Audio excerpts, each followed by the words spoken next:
This will be the first instructions of the protected program, and what you're really interested in is after the call.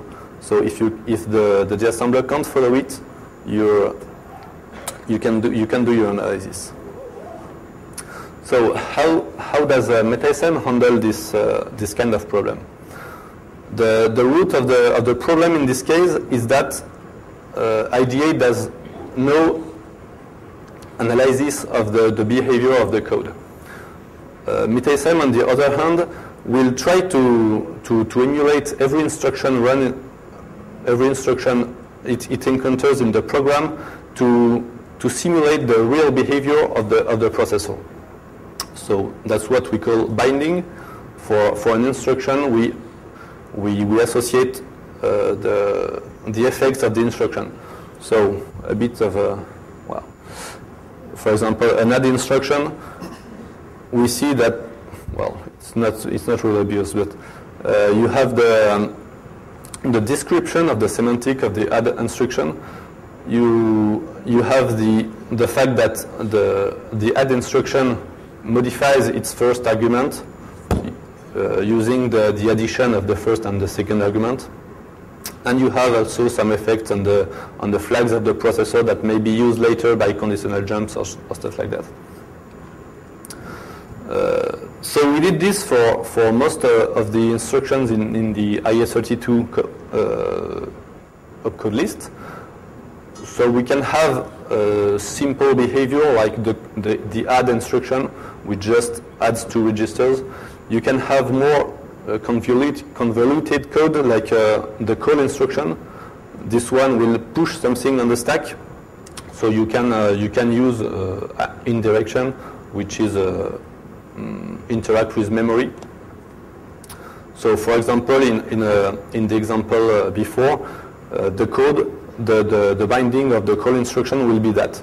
That means when the call is run or emulated, it will behave like that. It will push this value on top of the stack and then decrement the stack pointer.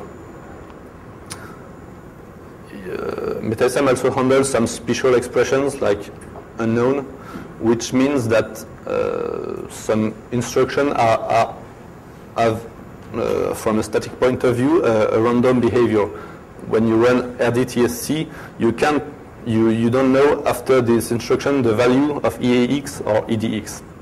So this can be expressed here, and when Metasm encounters this kind of instruction, if you have an addition after the rdtsc, like you increment EAX, there is special arithmetic applied to the unknown variable, so that unknown plus 1 is still unknown, and this kind of simplification.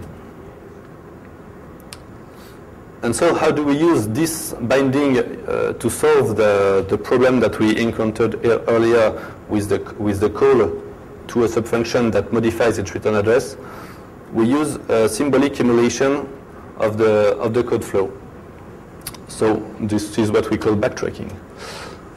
So, for example, that's just the code we've seen earlier. You have the call here, and then the content of the subfunction with the modification of the return address here on the second line with the add. So Metasm will run this code step by step. Well, it will not run it. It will emulate the code step by step. It will not assume that the call will ever return. So it considers the call as a jump. So it starts with the call, then it encounters the compare, add, test, and return. When it encounters the return instruction, the framework has all the information to know what the return instruction will do. And it knows that the return instruction will execute the code that is pointed by the top of the stack. So when it gets to ret, it will try to find what is the value at the top of the stack at this point in the program. So it will start backtracking top of the stack, starting at the ret instruction. Then the backtrace runs, so it will emulate each instruction one by one until it finds a numerical value that it can use as a result. So the first value is top of the stack, so draw the pointer ESP.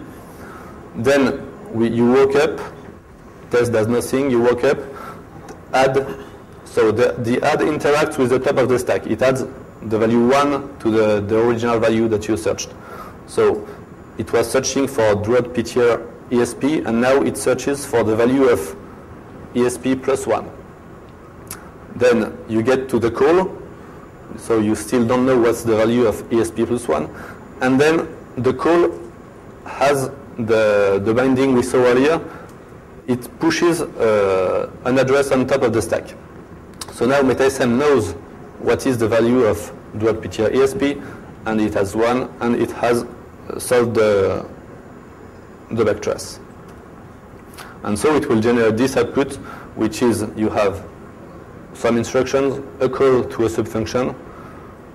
It marks the call as no returning because it's not a standard call, and then the rate will jump back to the CMP. So in this case, you have directly the real code that is run by the processor.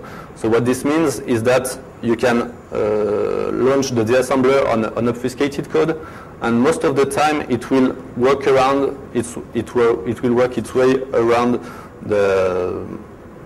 most of the obfuscation patterns. So it will find the real code you're interested in that may have been hidden by the fake call instruction. Okay, so now we've seen most interesting features of Metasm. We'll get into the analysis of the protection. So what's the step of so first, what is code protection? There are many people that want to hide the functioning of their code. So it may be I don't know, a shareware author that want to hide how it checks if the user registered this version. It may be a virus author that don't want antivirus people to know how the virus functions. It may be a ransomware that will hide your files, and it doesn't want you to find your files back until you pay the author or stuff like that. So how do you hide your code? So the first step, the simpler one, is compilation.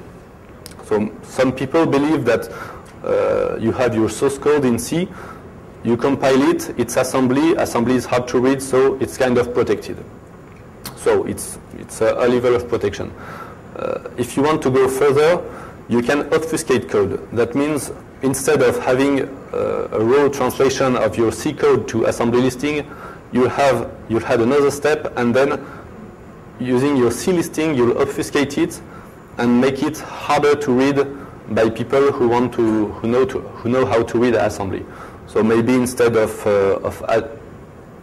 so the assembly listing is a series of very basic steps, and maybe at some point you want to add one to a register, and when using code obfuscation, instead of adding one to the register, you will add two, and then you'll subtract one. So it's many simple steps that put together will make it very hard to read manually. When you read the listing, it's hard to get the meaning of the code. And then you have a step further, that's code virtualization. So this has nothing to do with VMware or stuff like that. In this context, code virtualization means that the real algorithm that the author wants to run is compiled to bytecode that is then interpreted by a virtual processor that is implemented in software. And the bytecode does not behave like standard assembly. So someone that's used to read x86 assembly will have difficulties to understand the bytecode. And then most of the time, when you virtualize code, you don't want to ease the task of the reversers, so you'll obfuscate your code virtualization. So how do we defeat this kind of protection? Here we'll concentrate on the best defense. So this will be the combination of code virtualization and obfuscation. So the key point is to work around the code virtualization. So the first step in this workaround is to understand the virtual machine architecture. How does it do addition? How does it manipulate memory? How does it manipulate its registers? And then that's when the obfuscation kick in, because the virtual machine is obfuscated. So you read the code that will make an addition on virtual registers, and this code is obfuscated and is hard to read. So first, you must defeat the code obfuscation. And then, ideally, the next step would be to generate a translator from the virtual bytecode to real assembly that you'll be able to analyze, and we'll see later maybe even to get back to C code or stuff like that. And so in this presentation, we'll introduce a framework to ease all of those steps. So what did we do earlier? We already worked in this field on the T2 challenge in 2007, and it was a really great reversing challenge, because you had all the protections we talked about. You had heavy code obfuscation, you had code virtualization with a quite clever code virtualization mechanism. And so what we did to solve this was that we added to the framework methods to handle obfuscation patterns. So first you had to run through the code manually. You see that sometimes instead of doing add register 1, it does add register 2, then sub register 1. So you added this pattern to a list of patterns, and then the framework would automatically find those patterns and replace it with the simpler form. And then you had a virtual processor generator, which is it was really interesting to do, but it's quite complicated. So you're invited to read the slides. It's on the Metasm website, and it's really interesting. So what we had is lovely error here. So we had this kind of things. No, where is it? It's here. Up. So we had this code to manipulate. So this is what's that? Okay. So this is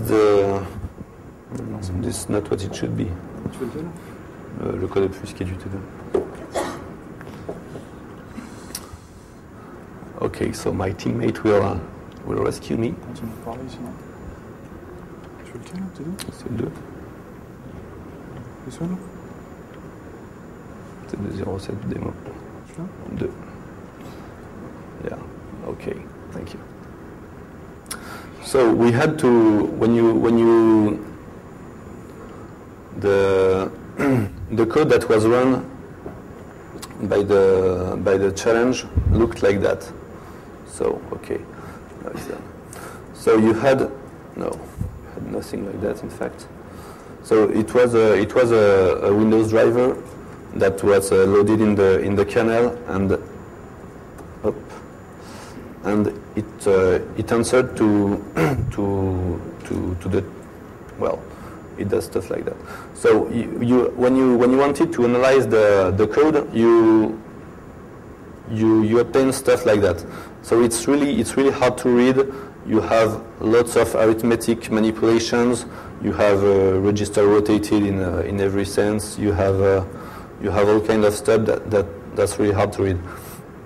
So what we did to solve this, you first had to read the assembly produced here. You can identify manually some patterns, like, I push a value, then I add something on the top of the stack, and then I pop a value. And so you can translate it to just a simple addition. And so you had a listing of